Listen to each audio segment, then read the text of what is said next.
युद्ध शुरू होने से ठीक पहले, जब सब कुछ शांत था, तभी एक ऐसा वाक्य बोला गया जिसने पूरे महाभारत के युद्ध की दिशा बदल दी। एक वाक्य जिसमें छिपा था डर भी, अहंकार भी और चालाकी भी। आज हम उसे श्लोक का रहस्य खोलेंगे जो हमें सिखाता है दुश्मन बाहर नहीं, असली खेल अंदर चल रहा होता है। नमस्कार, आप देख रहे हैं अपनी विरासत। कल्पना कीजिए, कुरुक्षेत्र का मैदान, चारों तरफ विशाल सेनाएं, शंख बज चुके हैं, धरती कांप रही है। हर योद्धा अपने अस्त्र शस्त्र के साथ तैयार खड़ा है।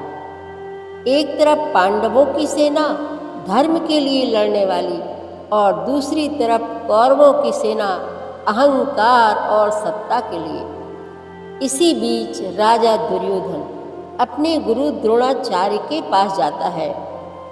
उसके चेहरे पर आत्मविश्वास है, लेकिन दिल के अंदर एक छुपा हुआ डर भी है।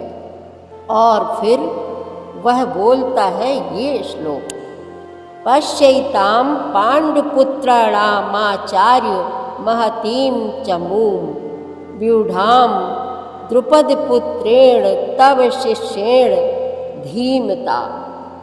दुर्योधन कहता है, हे आचार्य, देखिए पांडुपुत्रों की इस विशाल सेना को, जिसे आपके ही बुद्धिमान शिष्य द्रुपद पुत्र धृष्टद्युम्न ने सजाया है। पहली नज़र में यह श्लोक बहुत सामान्य लगता है, लेकिन अगर ध्यान से देखें तो इसमें छुपा है एक बहुत गहरा मनोवैज्ञानिक खेल। गौर कीजिए, डर को छुपाने की कला। दुर्योधन बाहर से मजबूत दिख रहा है, लेकिन अंदर से वह घबराया हुआ है। वह सीधे सीधे यह नहीं कहता कि मुझे डर लग रहा है, बल्कि वह अपने गुरु को याद दिलाता है, ये सेना आपके ही शिष्य ने बनाई है। यानी वह अपने डर को छुपाकर दूसरों पर दबाव डाल रहा है। दुर्योधन जानता था कि द्रोणाचार्य का एक पुराना संबंध है द्रुपद से, तो वह जानबूझकर यह बात उठाता है ताकि द्रोणाचार्य के अंदर भावनाएं और अहंकार जाग जाएं। यह सिर्फ एक वाक्य नहीं था, यह एक माइंड मैनिपुलेशन था। दुर्योधन को अपनी सेना पर भरोसा था, फिर भी वह बेचैन था।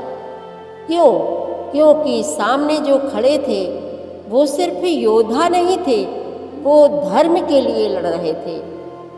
और जब सामने धर्म होता है तो सबसे बड़ी सेना भी छोटी लगने लगती है। अगर इसे आज की जिंदगी से कनेक्ट करें तो अब सोचिए, क्या यह सिर्फ महाभारत की बात है? नहीं, आज भी हर इंसान के अंदर एक दुर्योधन बैठा है। जब हम डरते हैं तो हम भी दूसरों पर दबाव डालते हैं। जब हमें खुद पर भरोसा नहीं होता तो हम दूसरों की कमजोरियां गिनाने लगते हैं। जब हम गलत होते हैं तो हम सच्चाई से बचने के लिए मनोवैज्ञानिक खेल खेलने लगते हैं। रियल लाइफ का एग्जाम्पल लें तो ऑफिस में जब कोई व्यक्ति इनसिक्योर होता है तो वह दूसरों की शिकायत करता है। परिवार में जब कोई गलत होता है तो वह अपनी गलती छुपाने के लिए दूसरों को दोष देता है। यही दुर्योधन की मानसिकता है। इस श्लोक से हमें क्या सीख मिलती है? डर को छुपाने से वह खत्म नहीं होता, बल्कि वह और बड़ा हो जाता है। सच्चाई से भागने वाला हमेशा चालाकी करता है, लेकिन अंत में हारता ही है। जो धर्म के साथ खड़ा होता है उसे किसी मनोवैज्ञानिक खेल की जरूरत नहीं पड़ती।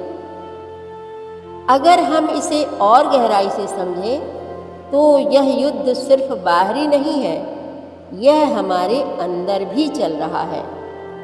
एक तरफ हमारा अहंकार दुर्योधन और दूसरी तरफ हमारा धर्म पांडव, और हर दिन हमारे फैसले तय करते हैं कि हम किसके साथ खड़े हैं।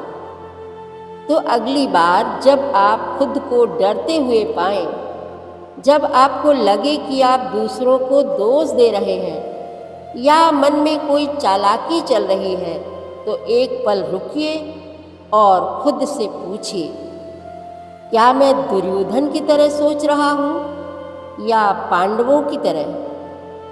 क्योंकि जिंदगी का असली युद्ध कुरुक्षेत्र में नहीं है, हमारे अंदर लड़ा जा रहा है। और याद रखिए, जीत उसी की होती है जो सत्य और धर्म के साथ खड़ा होता है। अगर आपको यह गहरा ज्ञान पसंद आया हो तो वीडियो को लाइक करें, शेयर करें और अपनी विरासत चैनल को सब्सक्राइब जरूर करें, क्योंकि यहाँ हम सिर्फ कहानियाँ नहीं बताते, हम आपकी सोच बदलते हैं। जय श्री कृष्णा।